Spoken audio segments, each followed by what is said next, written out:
Existe um pecado que vi destruir mais cristãos do que qualquer feitiçaria que já pratiquei. Durante 15 anos no ocultismo, eu aterrorizava famílias, destruía casamentos e arruinava vidas através de rituais e feitiçarias. Mas quando Jesus me libertou, descobri algo que me deixou em choque. Existe um pecado operando dentro das igrejas que é mais letal do que qualquer trabalho que eu já fiz. Meu nome é Ramon Santana, tenho 48 anos e nasci na República Dominicana. Antes de continuar com este testemunho que pode salvar sua vida espiritual, quero fazer uma conexão com vocês. Escreva nos comentários de onde você está assistindo este vídeo. Quero saber até onde a palavra de Deus está chegando através desta revelação. É impressionante como Deus usa testemunhos como o meu para alcançar corações em lugares que jamais imaginei. Eu não estou falando por teoria ou por ter lido livros sobre o assunto. Meu conhecimento sobre este pecado devastador vem de uma experiência real e aterrorizante. 15 anos da minha vida foram dedicados às práticas mais sombrias do ocultismo. Eu consultava entidades, fazia trabalhos de destruição, praticava rituais de amarração e tinha contato direto com o mundo espiritual das trevas. Quando Jesus me libertou dessa escravidão, Ele não apenas me salvou, Ele me deu olhos para enxergar o que poucos conseguem ver, como o inimigo opera dentro da própria igreja, usando um pecado que a maioria dos crentes nem imagina que existe. Durante os rituais mais intensos que eu realizava, comecei a notar algo que me deixava intrigado e, ao mesmo tempo, me dava uma vantagem sinistra. Nem todos os cristãos reagiam da mesma forma aos ataques espirituais que eu direcionava contra eles. Havia crentes que pareciam ter uma blindagem espiritual quase impenetrável. Por mais que eu tentasse atingi-los, era como se houvesse uma parede invisível protegendo suas vidas. Mas outros, mesmo sendo membros ativos de igrejas, líderes de ministérios e pessoas que oravam constantemente, eram surpreendentemente vulneráveis aos meus trabalhos de destruição. O que mais me perturbava era descobrir que muitas vezes os cristãos mais vulneráveis eram justamente aqueles que pareciam mais espirituais externamente. Pastores cujos sermões eram poderosos, mas suas famílias estavam sendo destroçadas. Líderes de louvor que dirigiam adorações intensas, mas viviam em constante conflito e amargura. Intercessores que oravam horas por dia, mas suas orações pareciam não ter nenhuma força espiritual real. Era como se a proteção divina deles tivesse furos, pontos fracos que permitiam que minhas investidas espirituais penetrassem e causassem estragos. E aqui vem a parte que vai gelar seu sangue.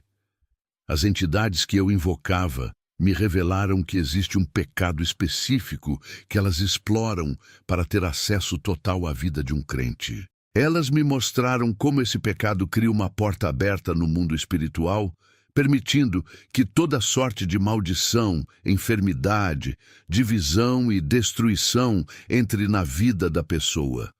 O mais aterrorizante é que esse pecado não apenas remove a proteção divina, ele faz com que Deus mesmo se torne adversário da pessoa. Naquela época, eu não entendia por que isso acontecia, mas hoje sei que havia algo corroendo essas pessoas por dentro, algo que abria brechas na cobertura de Deus e as deixava expostas ao ataque das trevas.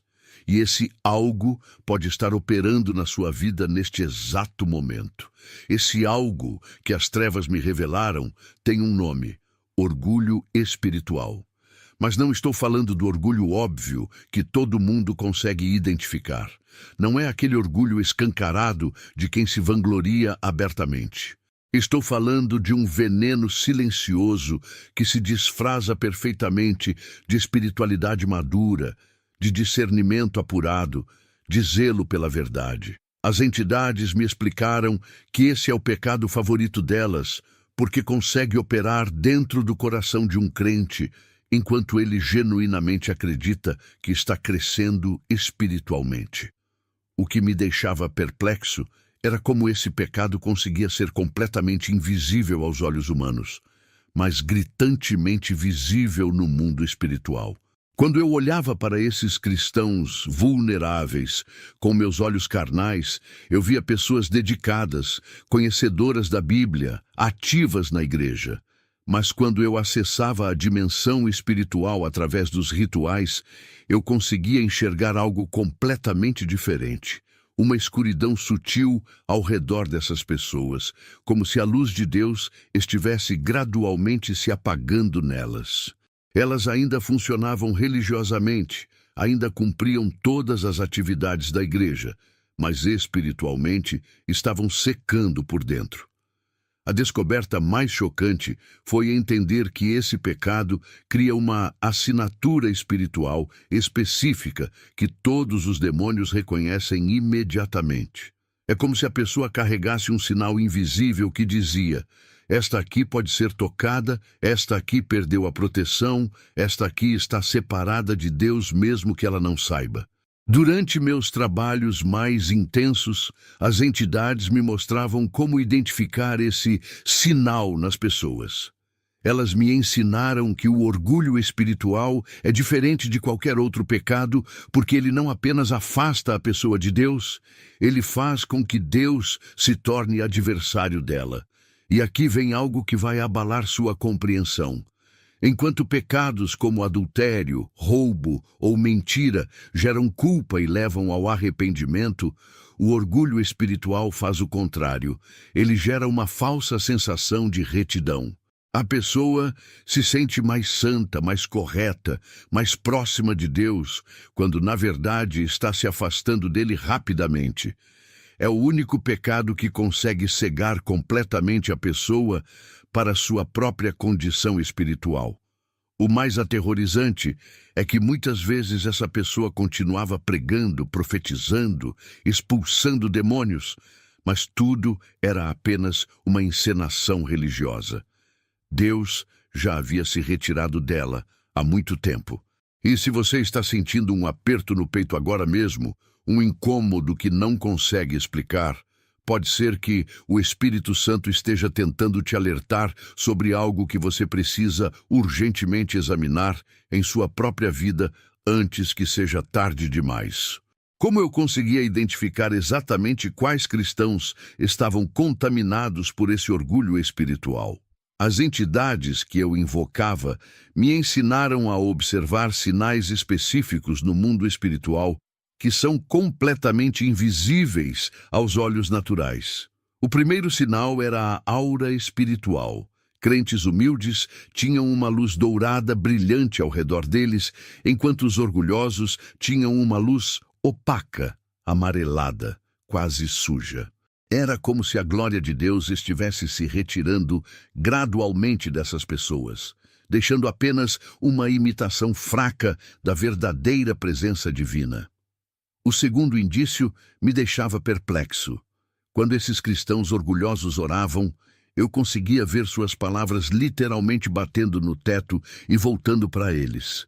Suas orações não subiam ao trono de Deus. Elas ficavam presas na atmosfera terrena, girando em círculos vazios. Era como assistir alguém gritando dentro de uma redoma de vidro, fazendo muito barulho, mas sem que nenhum som chegasse ao destinatário. Muitas vezes, essas pessoas oravam com fervor, choravam, se prostravam, mas espiritualmente era como se estivessem falando sozinhas no vazio. O terceiro sintoma me deixava genuinamente assustado.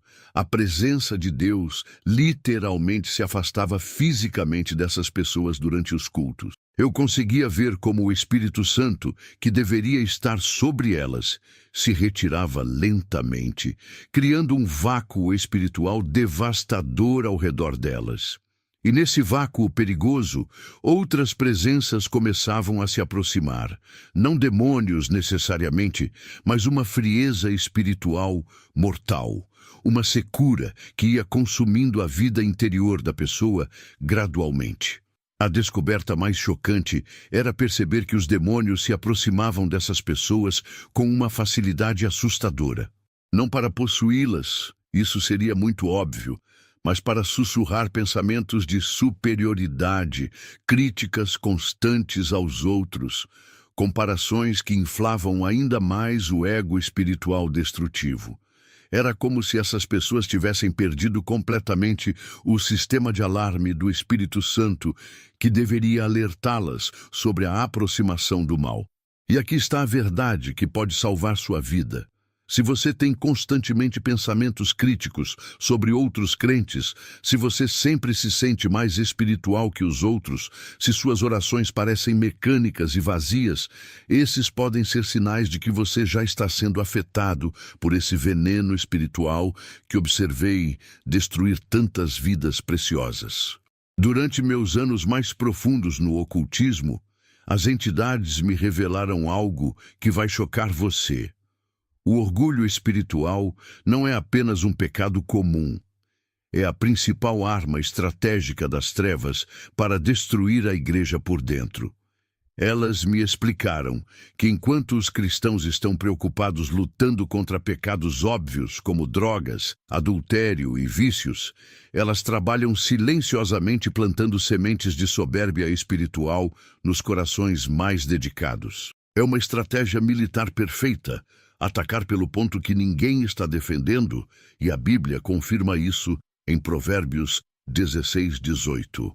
A soberba precede a ruína, e a altivez do espírito precede a queda. A primeira técnica que aprendi foi a comparação sussurrada. Durante os rituais, eu direcionava espíritos específicos para sussurrar pensamentos aparentemente espirituais na mente dos crentes.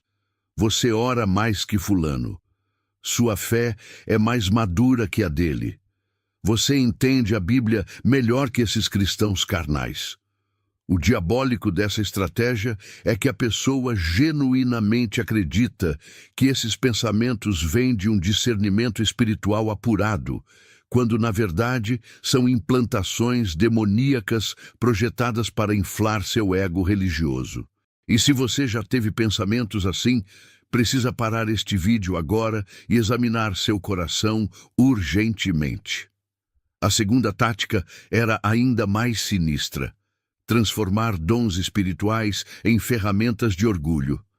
Pessoas que recebiam revelações, profecias ou tinham discernimento espiritual eram bombardeadas com pensamentos de superioridade. Deus fala mais comigo. Eu tenho mais unção. Eles não têm o nível espiritual que eu tenho. Assim, os próprios dons que deveriam aproximar a pessoa de Deus se tornavam pontes para o orgulho e, consequentemente, para a separação divina. Paulo alertou sobre isso em 1 Coríntios 8:1. O conhecimento ensoberbece, mas o amor edifica. A terceira estratégia me deixava impressionado com sua eficácia: usar o conhecimento bíblico como combustível para a arrogância. Cristãos que estudavam profundamente as Escrituras eram constantemente tentados a desprezar aqueles que tinham menos conhecimento teológico. O conhecimento, que deveria gerar humildade diante da grandeza de Deus, se transformava em uma arma de julgamento e superioridade sobre os menos instruídos espiritualmente. E aqui vem a revelação mais perturbadora. As entidades me disseram que o orgulho espiritual é o único pecado que consegue fazer uma pessoa pecar acreditando que está sendo santa. É o único que transforma rebelião em zelo por Deus, crítica em discernimento, julgamento em correção fraterna. Tiago 4:6 é claro: Deus resiste aos soberbios, mas dá graça aos humildes. Se você reconhece esses sinais em sua vida, deixe um comentário agora mesmo pedindo oração. Não espere até amanhã, porque cada dia que passa com orgulho no coração é um dia a mais separado da presença de Deus. Agora você deve estar se perguntando: como posso ter certeza se o que sinto é confiança legítima em Deus, ou se já estou sendo devorado pelo orgulho espiritual? Essa foi exatamente a pergunta que me atormentou quando Jesus me libertou do ocultismo. Eu havia visto a destruição que o orgulho causava na vida de outros cristãos, Mas como identificar essa diferença sutil em mim mesmo? As entidades das trevas me revelaram que existe uma linha microscópica entre confiança santa e arrogância espiritual. E a maioria dos crentes cruza essa linha sem nem perceber. A confiança verdadeira em Deus sempre aponta para Ele, nunca para você. Quando você tem confiança genuína, seus pensamentos são: Deus pode fazer, Deus é fiel, Deus tem o controle. Mas quando o orgulho se infiltra, seus pensamentos sutilmente se transformam em: eu tenho fé suficiente, eu sei como orar, eu entendo os caminhos de Deus. Vê a diferença mortal? No primeiro caso, Deus é o herói. No segundo, você se torna o protagonista da sua própria espiritualidade.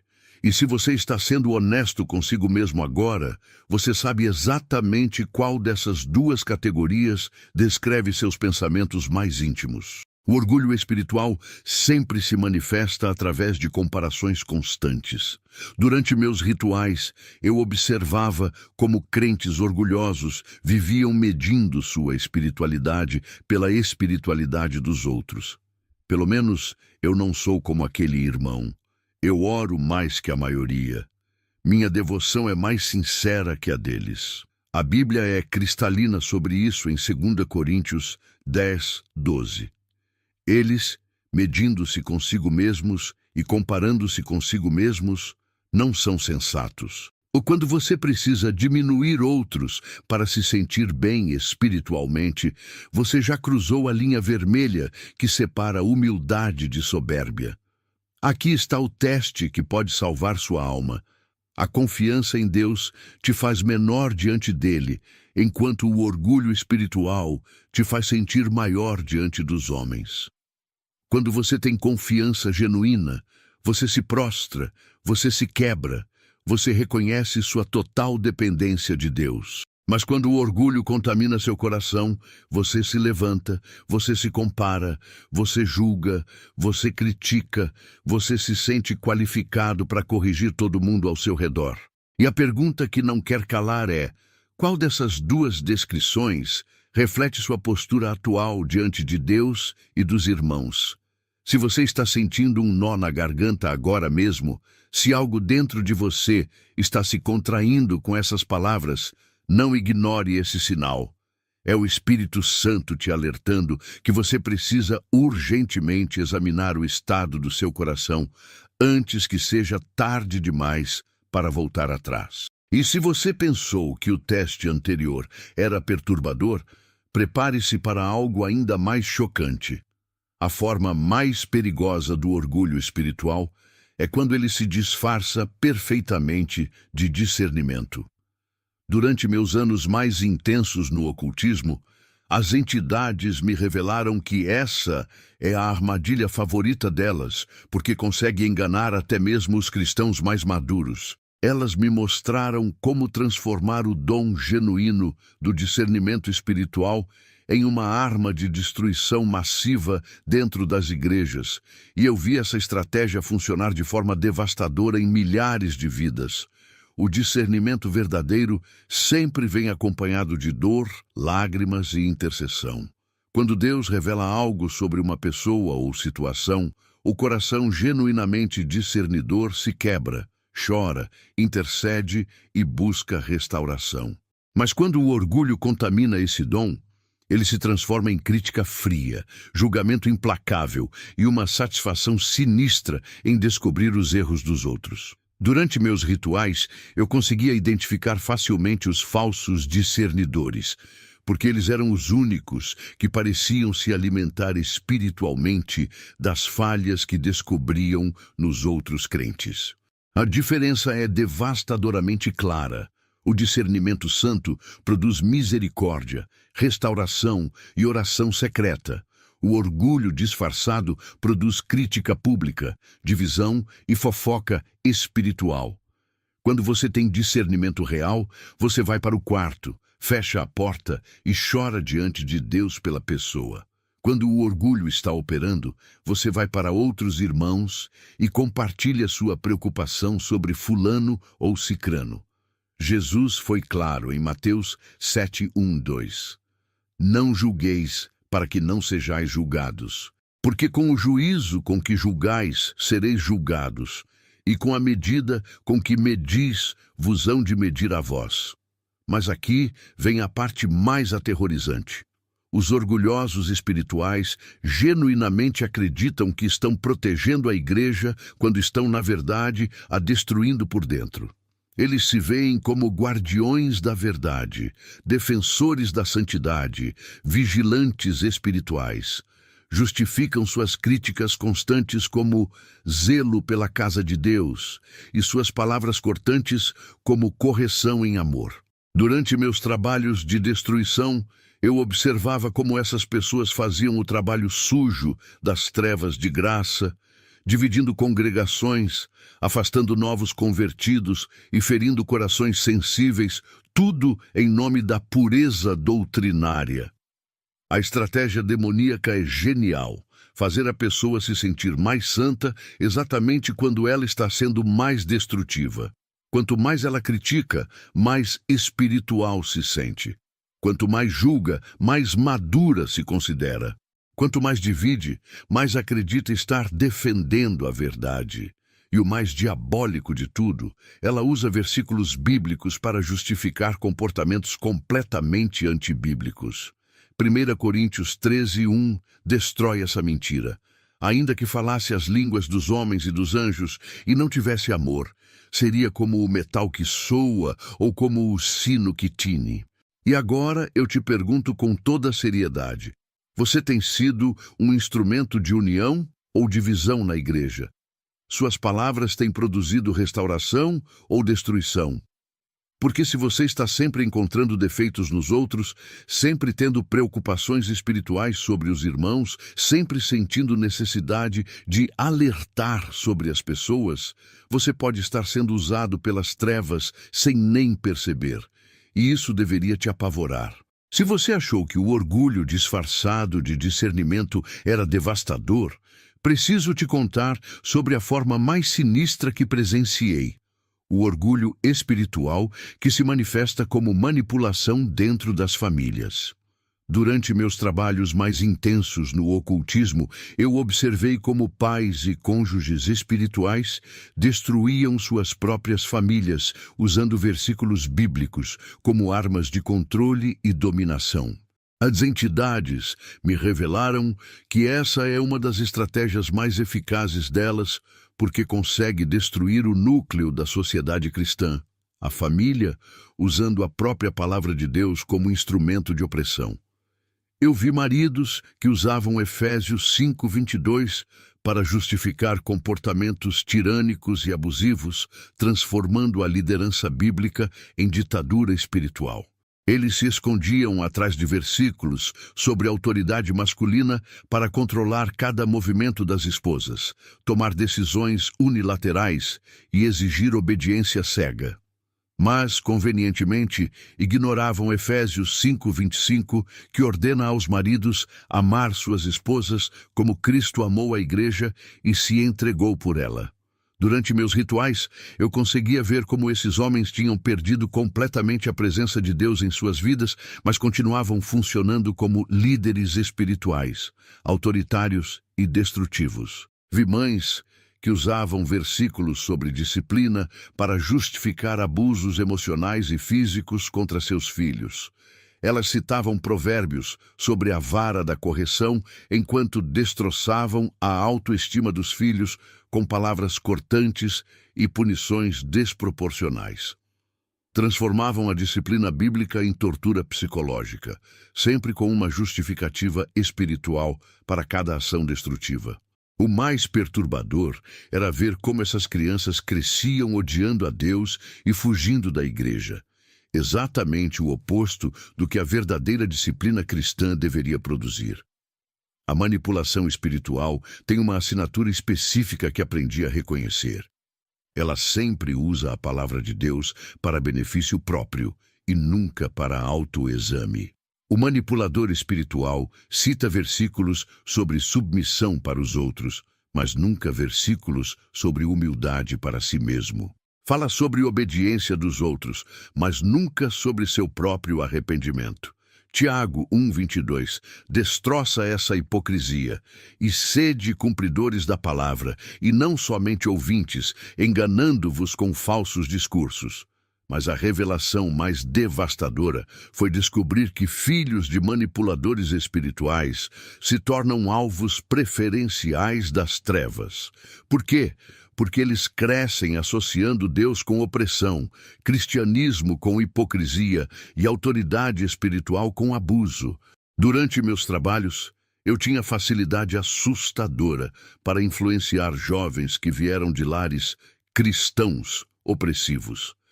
Eles já chegavam feridos, revoltados e prontos para rejeitar tudo que tivesse relação com fé. Os próprios pais, tentando formar filhos piedosos através da manipulação, estavam, na verdade, preparando o terreno para que as trevas os capturassem. E aqui está a pergunta que pode salvar sua família. Você tem usado a Bíblia para servir outros ou para controlá-los? Suas citações bíblicas produzem liberdade e crescimento nos seus filhos e cônjuge, ou medo e revolta? Porque se sua espiritualidade tem gerado afastamento, se suas palavras espirituais têm produzido feridas, se sua liderança tem causado divisão familiar, você pode estar sendo usado pelo próprio diabo para destruir aqueles que Deus colocou sob seus cuidados. E não há condenação maior do que essa.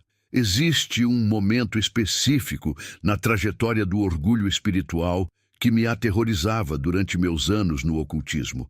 Era o momento exato em que eu conseguia perceber que Deus havia se tornado o adversário daquela pessoa. Não era uma mudança gradual. Era um clique espiritual, como se uma porta se fechasse definitivamente no mundo invisível. A partir desse ponto, tudo na vida da pessoa começava a desmoronar, mas ela continuava achando que estava certa com Deus. O primeiro sinal dessa inversão terrível era quando as orações da pessoa se tornavam petições vazias, ecoando no vazio. Eu conseguia ver literalmente as palavras voltando para ela sem nunca chegar ao trono celestial. Era como se houvesse um bloqueio entre ela e Deus, uma barreira que suas próprias mãos haviam construído, tijolo por tijolo, com cada pensamento arrogante, cada crítica, cada momento de superioridade espiritual. Provérbios 15:29 revela essa verdade assombrosamente. O Senhor está longe dos ímpios, mas escuta a oração dos justos. E aqui está o choque. Essas pessoas continuavam sendo ativas na igreja, continuavam pregando, profetizando, cantando no coral. Externamente pareciam cristãos modelo, mas espiritualmente estavam completamente desconectadas do coração de Deus. Durante rituais específicos, as entidades me mostraram algo que mudou para sempre minha compreensão sobre julgamento divino. Elas me revelaram que quando Deus remove sua proteção de alguém por causa do orgulho, ele não precisa enviar demônios para destruir essa pessoa. Ele simplesmente se afasta e deixa que as consequências naturais do orgulho façam o trabalho. Relacionamentos destroçados, decisões tolas, cegueira espiritual progressiva. A parte mais perturbadora era perceber que essas pessoas entravam em um estado de ilusão espiritual quase irreversível. Quanto mais Deus se afastava, mais elas se convenciam de que estavam certas. Quanto mais suas vidas desmoronavam, mais culpavam os outros. Quanto mais isoladas ficavam, mais se viam como incompreendidas e perseguidas por sua retidão. Tiago 4:6. Não é apenas um versículo bonito, é uma lei espiritual inexorável. Deus resiste aos soberbos, mas dá graça aos humildes. A palavra resiste, no original grego, significa posicionar-se como adversário em batalha. Quando você permite que o orgulho domine seu coração, você não está apenas pecando, você está declarando guerra contra o próprio Deus. E a ironia cruel é que a pessoa orgulhosa sempre acha que Deus está do seu lado. Ela interpreta cada conflito como perseguição por sua retidão, cada crítica como inveja de sua espiritualidade, cada consequência como prova de que o mundo está contra ela. É o auto-engano mais perigoso que existe, estar em guerra contra Deus, achando que está lutando por Ele. Se você sente que Deus está distante ultimamente, se suas orações parecem bater no teto, se você está constantemente em conflito com outros crentes, pare agora e examine seu coração. Porque quando Deus se torna seu adversário, não importa quantos versículos você saiba de cor, sua vida espiritual já morreu e você pode ser a única pessoa que ainda não percebeu. Depois de anos observando essa destruição silenciosa nas vidas de tantos cristãos, chegou o dia em que eu mesmo experimentei o poder transformador de Jesus. Mas minha conversão não aconteceu em uma igreja bonita ou durante um culto emocionante. Aconteceu no momento mais sombrio da minha vida, quando eu estava realizando um dos rituais mais intensos que já havia tentado, destinado a destruir completamente uma família cristã que resistia aos meus ataques há meses. Era madrugada, e eu estava no auge da invocação, quando algo completamente inesperado aconteceu.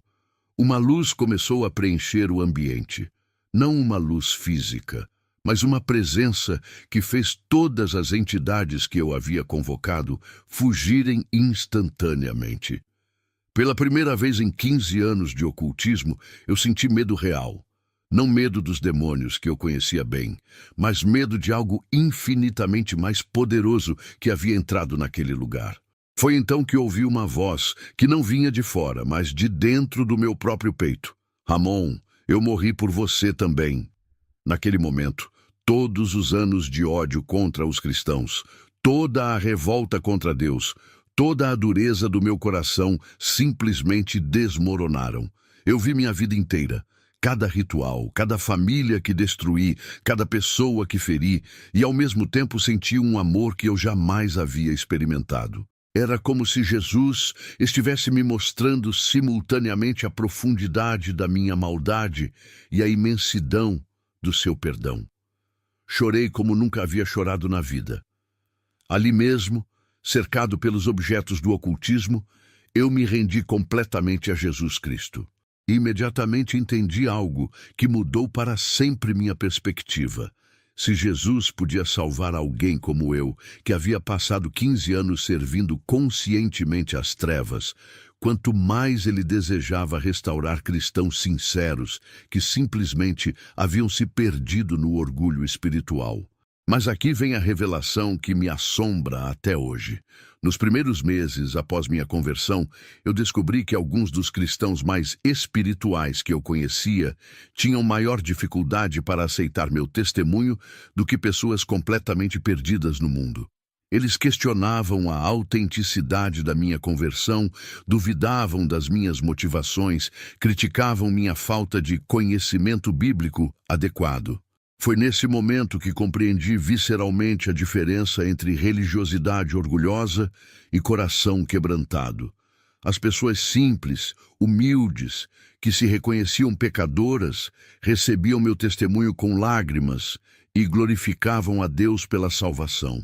Mas aqueles que se viam como maduros espiritualmente encontravam 1000 razões para questionar, criticar e duvidar. Lucas 18:14 ganhou vida na minha experiência. Digo-vos que este desceu justificado para sua casa, e não aquele, porque qualquer que a si mesmo se exalta será humilhado, e qualquer que a si mesmo se humilha será exaltado. E hoje, anos depois da minha libertação, eu vejo o mesmo padrão se repetindo.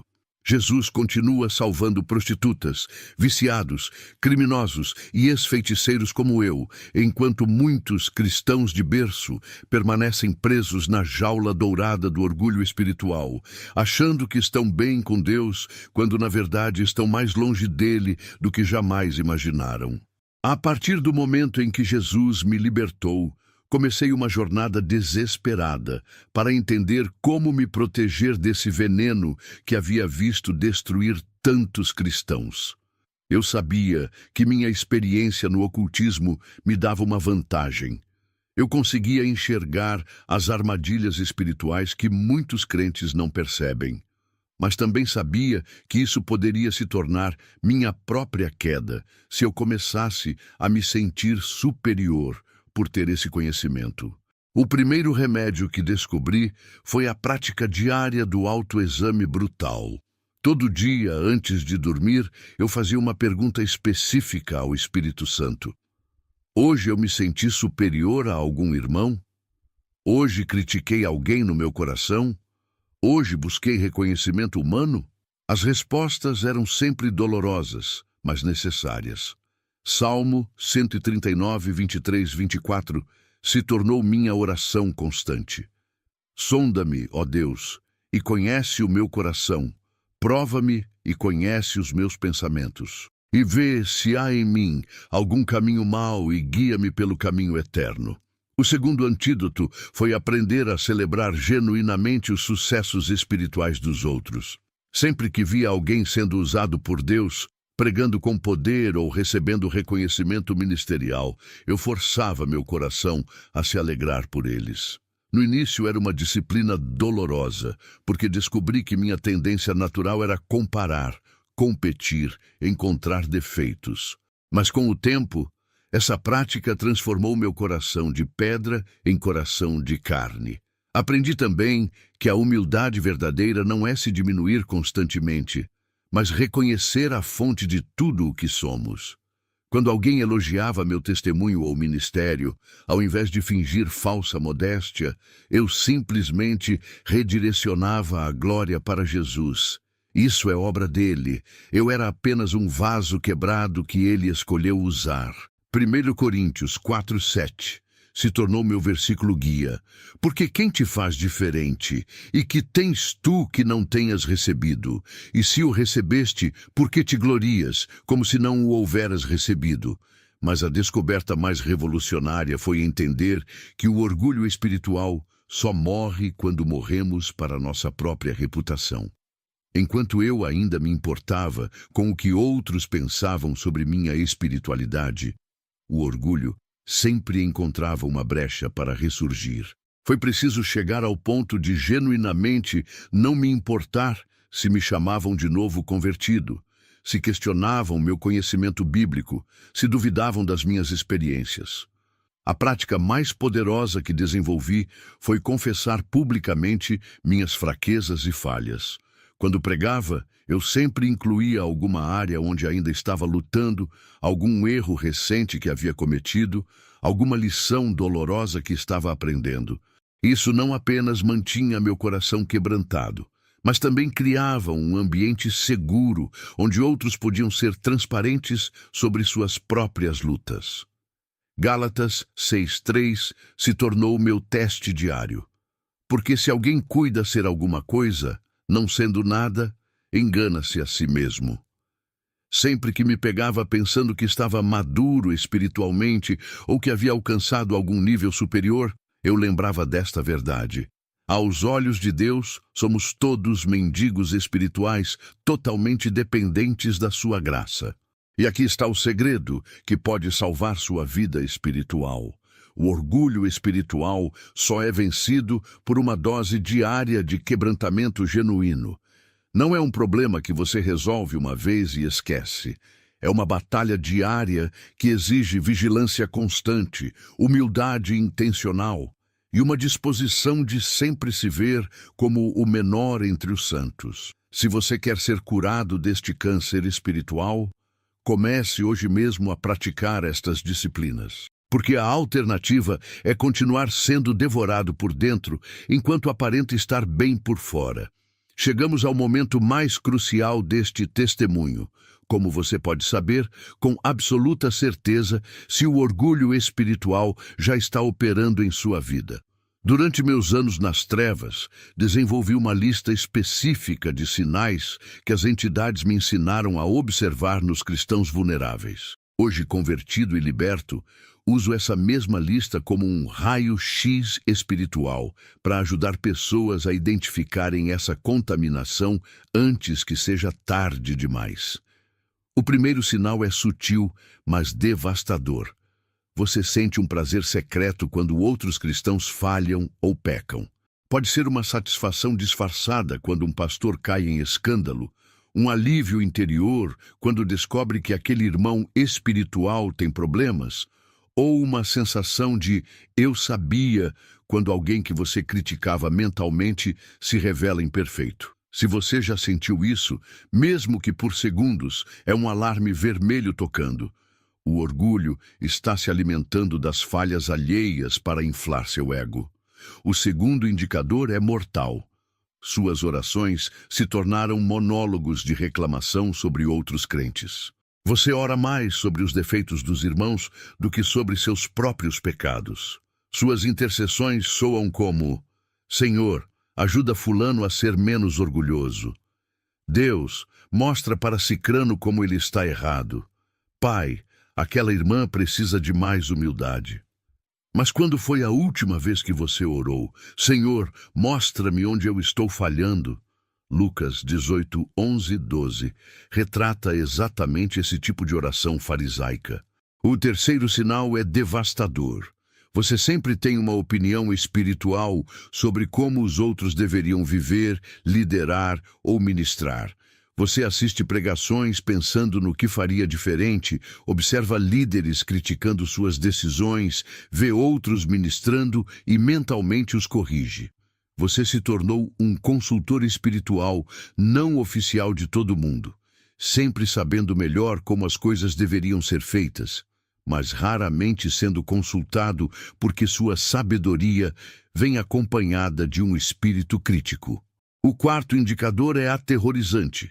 Você se sente desconfortável quando outros recebem reconhecimento espiritual. Quando alguém é elogiado por sua fé, ministério ou crescimento espiritual, algo dentro de você se contrai. Você não consegue se alegrar genuinamente pelos sucessos espirituais dos outros, porque, no fundo, sente que deveria ser você recebendo esse reconhecimento. Provérbios 27:4 alerta: cruel é o furor e impetuosa é a ira. Mas quem parará perante a inveja? O quinto sinal é mortal. Você justifica seus pecados, mas não consegue perdoar os dos outros. Seus próprios erros são momentos de fraqueza, pressão excessiva, circunstâncias difíceis. Mas os pecados dos outros são falta de maturidade, carnalidade, falta de compromisso com Deus. Você tem duas medidas, uma misericordiosa para si mesmo e outra implacável para todos os demais. E aqui está o teste final que pode chocar você. Faça esta pergunta ao seu coração neste exato momento. Se Deus escolhesse usar a pessoa que eu mais critico na igreja para fazer um grande milagre, eu conseguiria me alegrar genuinamente? Se sua resposta hesitou, se algo se contraiu dentro de você, se você pensou, mas Senhor, eu seria mais adequado, você acaba de descobrir que o orgulho espiritual não é apenas um risco futuro. Ele já está devorando sua alma agora mesmo. Romanos 12:3 é seu remédio urgente, porque pela graça que me é dada, digo a cada um dentre vós que não pense de si mesmo além do que convém pensar, mas que pense com moderação, conforme a medida da fé que Deus repartiu a cada um. Durante meus trabalhos mais devastadores no ocultismo, descobri que não precisava atacar diretamente as famílias cristãs. Bastava alimentar o orgulho espiritual em um dos cônjuges e assistir à destruição acontecer por dentro. Era uma estratégia cirúrgica. O próprio cristão maduro se tornava o instrumento de devastação do seu próprio lar. E o mais diabólico é que ele genuinamente acreditava estar sendo um bom líder espiritual. Eu observava maridos que transformavam sua autoridade bíblica em tirania espiritual. Eles citavam Efésios 5:22 sobre submissão feminina, mas convenientemente ignoravam Efésios 5:25 sobre amar como Cristo amou a igreja. Usavam versículos como martelos para quebrar a autoestima das esposas, sempre com justificativas espirituais para comportamentos controladores e abusivos. Durante rituais específicos, eu conseguia ver como o coração dessas mulheres se fechava gradualmente para Deus, porque associavam cristianismo com opressão doméstica. Mas as esposas orgulhosas eram igualmente destrutivas, só que de forma mais sutil. Elas se posicionavam como mais espirituais que os maridos, criticando constantemente a liderança masculina, questionando decisões com ares de superioridade espiritual e usando sua intimidade com Deus como arma de manipulação emocional. Frases como "Deus me mostrou que você está errado" ou "O Espírito Santo me revelou que" se tornavam ferramentas de controle que minavam completamente a harmonia conjugal. O que mais me impressionava era como filhos de pais orgulhosos se tornavam alvos preferenciais das trevas. Essas crianças cresciam vendo hipocrisia em casa. Pais que pregavam amor, mas viviam em constante conflito, que citavam versículos sobre perdão, mas guardavam rancores por semanas, que falavam de humildade, mas tratavam familiares com desprezo. Mateus 18:6 ganhava significado terrível. Mas qualquer que escandalizar um destes pequeninos que creem em mim, melhor lhe fora que se lhe pendurasse ao pescoço uma mó de azenha e se submergisse na profundeza do mar. A devastação mais cruel que presenciei foi ver adolescentes rejeitando completamente a fé por causa do orgulho espiritual dos pais. Jovens que associavam cristianismo com fingimento, hipocrisia e dureza emocional. Eles viam os pais sendo santos na igreja e demônios em casa, citando Bíblia para outros, mas nunca aplicando misericórdia dentro do próprio lar. Durante meus trabalhos, esses jovens eram os mais fáceis de influenciar, porque já chegavam feridos, revoltados e prontos para rejeitar tudo relacionado a Deus. Presenciei esposas que desenvolviam depressão profunda por viver com maridos espirituais que nunca estavam errados, nunca pediam desculpas, nunca demonstravam vulnerabilidade humana. Elas se sentiam casadas com supercristãos perfeitos que as faziam sentir constantemente inadequadas espiritualmente. O ambiente doméstico se tornava um campo de batalha, onde cada conversa era uma oportunidade para demonstração de superioridade espiritual. E aqui está a verdade que vai perfurar seu coração. Se seus familiares mais próximos não conseguem ser vulneráveis com você, se eles se sentem julgados ou inferiores espiritualmente na sua presença, se preferem não compartilhar lutas e dúvidas contigo, você pode estar sendo usado pelo diabo para afastar sua própria família de Deus. 1 Pedro 3,7 é devastadoramente claro. Igualmente vós, maridos, coabitai com elas com entendimento, dando honra à mulher, como vaso mais fraco, como sendo vós os seus coherdeiros da graça da vida, para que não sejam impedidas as vossas orações. A pergunta que não quer calar é: sua espiritualidade tem aproximado ou afastado sua família de Jesus? Porque se o orgulho contaminou seu coração, você pode estar construindo o inferno na terra para aqueles que mais ama, tudo em nome de ser um bom cristão. Depois de testemunhar tanta destruição familiar causada pelo orgulho espiritual, comecei a estudar desesperadamente o que a Bíblia realmente diz sobre esse pecado devastador. O que descobri me deixou aterrorizado. Deus não apenas desaprova o orgulho, ele o considera uma abominação, e as Escrituras estão repletas de advertências que a maioria dos cristãos simplesmente ignora ou suaviza para não ferir susceptibilidades religiosas. Provérbios 8:13 é absolutamente claro: o temor do Senhor é odiar o mal, a soberba, a arrogância, o mau caminho e a boca perversa, eu os odeio. Perceba que Deus coloca soberba no mesmo nível de mau caminho e boca perversa. Não é um pecadinho, não é uma área de crescimento. É algo que Deus literalmente odeia. Durante meus anos no ocultismo, eu via essa verdade se manifestar. A presença de Deus simplesmente se retirava de pessoas orgulhosas, como se elas estivessem contaminadas com algo repugnante. Mas Provérbios 16:5 vai ainda mais longe. Abominação é ao Senhor todo altivo de coração. Não ficará impune, ainda que una mão a mão. A palavra abominação, no hebraico, é a mesma usada para práticas ocultistas e idolatria. Isso significa que, aos olhos de Deus, um crente orgulhoso é tão repugnante quanto um feiticeiro praticando rituais. Quando entendi isso após minha conversão, fiquei apavorado. Eu havia saído do ocultismo, mas poderia continuar sendo abominação a Deus por causa do orgulho espiritual. Isaías 14, 12, 15 revela a origem cósmica do orgulho. Como caíste desde o céu, ó estrela da manhã, filha da alva. Como foste cortado por terra, tu que debilitavas as nações.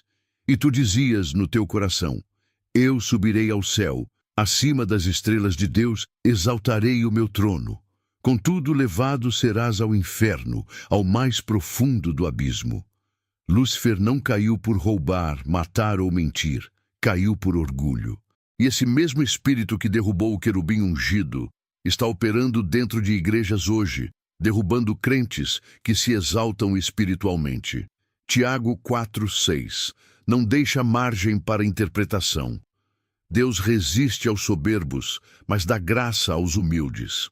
A palavra resiste no grego significa posicionar-se em formação de batalha contra. Quando você se torna orgulhoso, não está apenas cometendo um erro, está declarando guerra contra o próprio Deus. Durante meus rituais, eu percebia que alguns cristãos pareciam estar lutando sozinhos contra as trevas, e agora sei por quê. Deus havia se posicionado como adversário deles por causa do orgulho. Mas a passagem mais aterrorizante está em 1 Coríntios 4:7. Porque quem te faz diferente? E que tens tu que não tenhas recebido? E se o recebeste, por que te glorias, como se não o houveras recebido? Paulo está dizendo que toda superioridade espiritual é uma ilusão maligna. Sua capacidade de orar, seu conhecimento bíblico, seu discernimento, seus dons, tudo foi recebido gratuitamente de Deus. Orgulhar-se disso é como um mendigo se vangloriando das moedas que alguém colocou na sua mão. Lucas 18, 9 e 14 destroça qualquer justificativa para orgulho espiritual. Jesus conta sobre o fariseu que orava. Ó Deus, graças te dou, porque não sou como os demais homens, roubadores, injustos e adúlteros, nem ainda como este publicano. Jejuo 2 vezes na semana e dou os dízimos de tudo quanto possuo. Esse homem estava sendo religiosamente correto, mas Jesus disse que ele voltou para casa condenado. A oração dele tinha todas as características que vejo hoje: comparação com outros, lista de realizações espirituais, gratidão que era, na verdade, vanglória disfarçada. E aqui está a verdade que pode destroçar seu mundo religioso. Se você se identifica mais com o fariseu do que com o publicano, que apenas disse, ó Deus, tem misericórdia de mim, pecador, você está do lado errado da parábola de Jesus. Porque Deus não mudou. Ele ainda justifica o quebrantado e resiste ao religiosamente arrogante. A pergunta que deveria te deixar sem dormir é: quando você ora, soa mais como o fariseu ou como o publicano? Depois de compreender o que a palavra de Deus realmente diz sobre o orgulho, enfrentei a realidade mais dolorosa da minha vida cristã. Descobrir que, mesmo após ser liberto do ocultismo, eu havia desenvolvido uma forma ainda mais sutil e perigosa de rebelião contra Deus. O orgulho espiritual havia se infiltrado no meu coração através da própria experiência da minha conversão, e levei meses para perceber que estava repetindo os mesmos padrões destrutivos que observara em outros crentes. Nos primeiros anos após minha libertação, comecei a me sentir especial por ter sido salvo das profundezas do inferno. Meu testemunho era dramático, minha experiência era única, meu conhecimento sobre guerra espiritual era diferenciado. Gradualmente, sem perceber, comecei a me posicionar como superior aos cristãos de berço, que nunca haviam experimentado as trevas como eu. Era uma armadilha perfeita, usar minha própria libertação como combustível para o orgulho espiritual. O primeiro sinal de alerta veio quando percebi que eu me irritava quando outros ministérios de libertação recebiam mais atenção que o meu. Quando pastores convidavam outros ex-ocultistas para compartilhar testemunhos, algo dentro de mim se contraía. Eu começava a comparar, mas minha experiência foi mais intensa. Eu tenho mais conhecimento sobre essas questões. Deus me revelou coisas que eles nem imaginam. Era exatamente o mesmo espírito que eu havia observado destruir outros cristãos, só que agora estava operando em mim. A quebra veio de forma devastadora durante uma ministração que eu estava fazendo.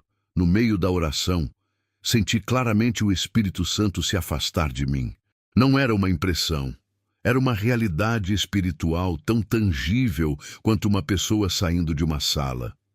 Continuei orando, mas sabia que estava falando sozinho. Naquela noite, chorei como não chorava desde minha conversão, porque entendi que havia me tornado exatamente aquilo que mais criticava. Um cristão religiosamente ativo, mas espiritualmente vazio. Foi então que Deus me mostrou algo que mudou para sempre minha perspectiva. Minha libertação do ocultismo havia sido apenas o primeiro passo de uma jornada muito mais longa. A verdadeira batalha não era contra demônios externos, mas contra o demônio do orgulho que habitava no meu próprio coração. Jeremias 17:9 ganhou vida na minha experiência. Enganoso é o coração, mais do que todas as coisas, e perverso, quem o conhecerá? O processo de quebrantamento foi mais doloroso que a própria libertação do ocultismo. No ocultismo, eu sabia que estava na escuridão e desejava a luz, mas no orgulho espiritual, eu estava na escuridão achando que era luz. Precisei desconstruir completamente minha identidade ministerial, questionar cada motivação, examinar cada pensamento. Descobri que mesmo meus momentos de humildade eram performances para parecer humilde diante dos outros. A cura começou quando parei de me ver como ex-feiticeiro convertido e comecei a me ver simplesmente como pecador salvo pela graça. Tive que renunciar publicamente a qualquer senso de superioridade espiritual, confessar meu orgulho diante da congregação e aceitar que minha experiência no ocultismo não me dava nenhum privilégio especial no reino de Deus. Filipenses 3:8 se tornou minha declaração. Sim, deveras, tenho também por perda todas as coisas, pela excelência do conhecimento de Cristo Jesus, meu Senhor. Mas a descoberta mais libertadora foi entender que Deus não me escolheu por causa da minha experiência dramática, mas apesar dela. Ele não precisava do meu passado no ocultismo para fazer algo poderoso. Ele escolheu usar um vaso quebrado para mostrar que o poder vem dele, não do vaso. E 2 Coríntios 4:7 se tornou minha identidade. Temos, porém, este tesouro em vasos de barro, para que a excelência do poder seja de Deus e não de nós. Hoje posso dizer que a libertação do orgulho espiritual foi mais milagrosa que a libertação do ocultismo. Porque no ocultismo eu estava preso por forças externas, mas no orgulho eu era prisioneiro de mim mesmo. E essa é a prisão mais difícil de quebrar. Após descobrir meu próprio orgulho espiritual de forma tão dolorosa, desenvolvi uma lista de perguntas brutalmente honestas que faço a mim mesmo diariamente. Estas são as mesmas perguntas que poderia ter me salvado anos de cegueira espiritual, e agora quero compartilhá-las com você. Não responda com sua mente religiosa, responda com seu coração nu diante de Deus. Primeira pergunta devastadora. Quando alguém te corrige ou questiona sua opinião espiritual, qual é sua primeira reação? Se é se defender, justificar ou contra-atacar, o orgulho já contaminou seu coração. Provérbios 12:1. É claro, o que ama a correção, ama o conhecimento, mas o que odeia a repreensão é estúpido. Segunda pergunta que corta como espada. Você consegue genuinamente se alegrar quando outros crentes recebem reconhecimento, promoção ministerial ou elogios espirituais? Se algo dentro de você se contrai, se você imediatamente pensa, eu mereceria mais, se você busca defeitos na pessoa elogiada, o orgulho está devorando sua alma. Romanos 12:15 ordena: alegrai-vos com os que se alegram e chorai com os que choram. Terceira pergunta mortal. Com que frequência você ora por seus próprios pecados versus ora pelos pecados dos outros? Se você passa mais tempo pedindo para Deus mudar os outros do que mudar você, você se tornou o fariseu da parábola de Jesus. Mateus 7:5 é devastador. Hipócrita, tira primeiro a trave do teu olho, e então cuidarás em tirar o argueiro do olho de teu irmão. A pergunta final que pode salvar sua alma. Se Deus escolhesse nunca mais te usar publicamente, nunca mais te dar reconhecimento, nunca mais destacar seu ministério, você ainda o serviria com alegria? Se hesitou, se algo se contraiu, se pensou, mas Senhor, eu tenho tanto para oferecer, você descobriu que não está servindo a Deus, está usando Deus para servir seu próprio ego. O teste do espelho espiritual é simples. Pare agora. Ore estas perguntas sinceramente ao Espírito Santo e prepare-se para descobrir verdades sobre seu coração que podem chocar você. Porque a maioria dos cristãos orgulhosos são os últimos a saber que estão infectados. Identificar o orgulho espiritual é apenas metade da batalha. Agora vem a parte mais difícil. Como cultivar humildade genuína em um coração que foi treinado para se exaltar.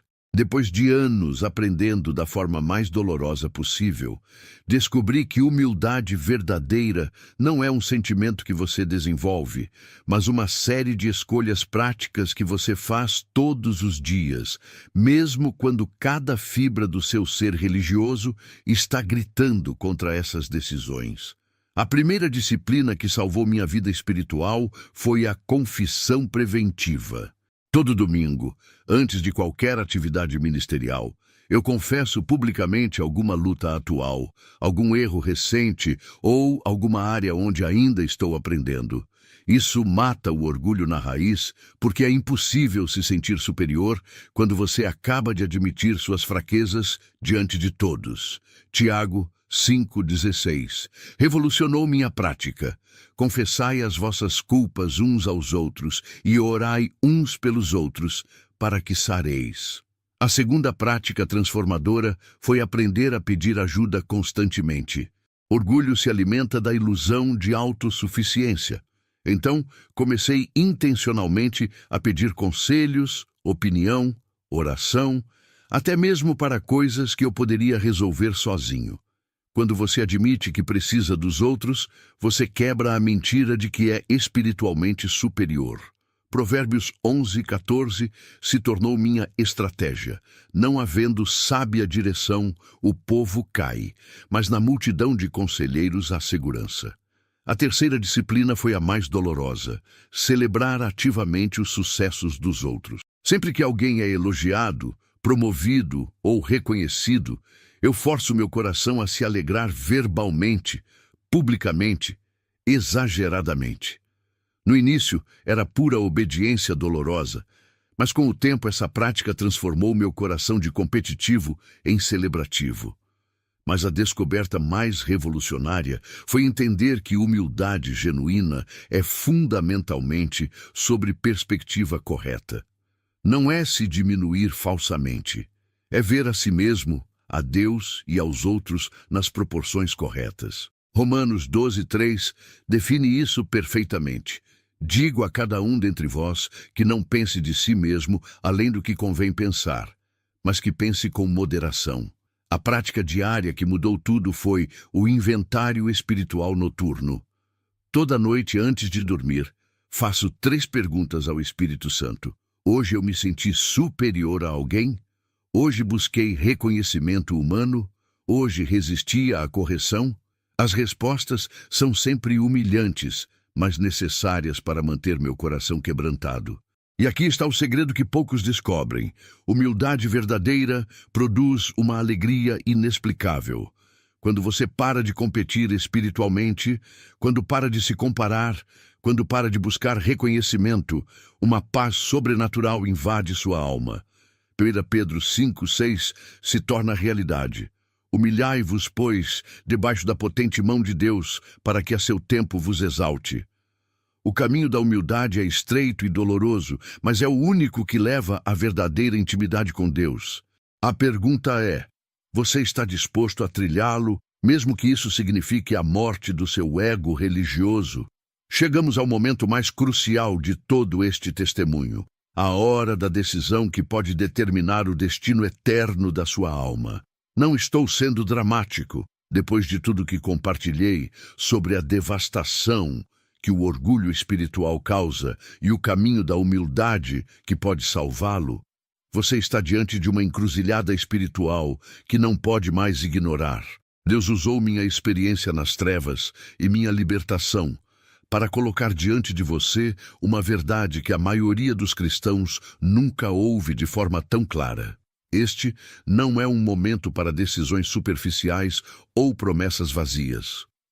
Você precisa escolher agora, neste exato momento, se vai continuar alimentando o orgulho espiritual que está silenciosamente destruindo sua vida, ou se vai abraçar o quebrantamento genuíno que pode restaurar sua intimidade com Deus. Josué 24:15 ecoa através dos séculos: escolhei hoje a quem sirvais. E hoje você precisa escolher se vai servir ao seu ego religioso ou ao Deus que resiste aos soberbos. Se durante este testemunho você reconheceu os sinais do orgulho espiritual operando em sua vida, se você se identificou com as comparações, as críticas, a necessidade de estar certo, a dificuldade de aceitar correção, a satisfação secreta com as falhas dos outros, então Deus está estendendo sua mão misericordiosa para você agora mesmo. Ele não quer que você seja mais uma vítima deste câncer espiritual que tem destruído tantos crentes sinceros, mas essa oportunidade tem prazo de validade. Hebreus 3:15 adverte: hoje, se ouvirdes a sua voz, não endureçais os vossos corações. Cada dia que você adia essa decisão, cada vez que você escolhe ignorar os alertas do Espírito Santo, seu coração se torna um pouco mais duro, um pouco mais resistente à correção divina. O orgulho é como uma infecção. Quanto mais tempo permanece sem tratamento, mais difícil se torna a cura. Esta palavra tocou seu coração de forma profunda. Você sente que Deus está falando diretamente com sua situação através deste testemunho. Se você quer apoiar este ministério para que mais pessoas sejam alertadas sobre este perigo silencioso que está destruindo vidas dentro das igrejas, considere abençoar com um Super Thanks. Sua contribuição financeira permite que alcancemos mais corações com esta verdade libertadora que pode salvar famílias, restaurar relacionamentos e devolver crentes ao coração de Deus. A pergunta que não quer calar é: você vai sair deste vídeo do mesmo jeito que entrou ou vai permitir que Deus use esta revelação para quebrar as cadeias do orgulho que tem mantido você afastado da sua presença? Porque a humildade é uma escolha que você precisa fazer agora, não amanhã, não depois do culto, não quando se sentir mais preparado. Agora. O tempo de decisão chegou. Deus está esperando sua resposta. Se você chegou até aqui, não foi por acaso. Deus orquestrou cada segundo desta revelação, para que ela chegasse ao seu coração no momento exato em que você mais precisava ouvir esta verdade. Durante meus 15 anos nas trevas, eu destruí famílias, separei casais, afastei filhos dos pais.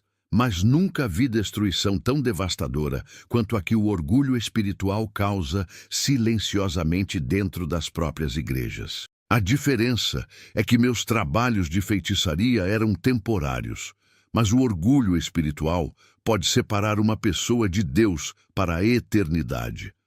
Agora você carrega uma responsabilidade sagrada. Você não pode guardar esta revelação apenas para si mesmo, enquanto milhões de cristãos sinceros estão sendo devorados por este câncer espiritual sem nem perceber. Compartilhe este vídeo agora mesmo.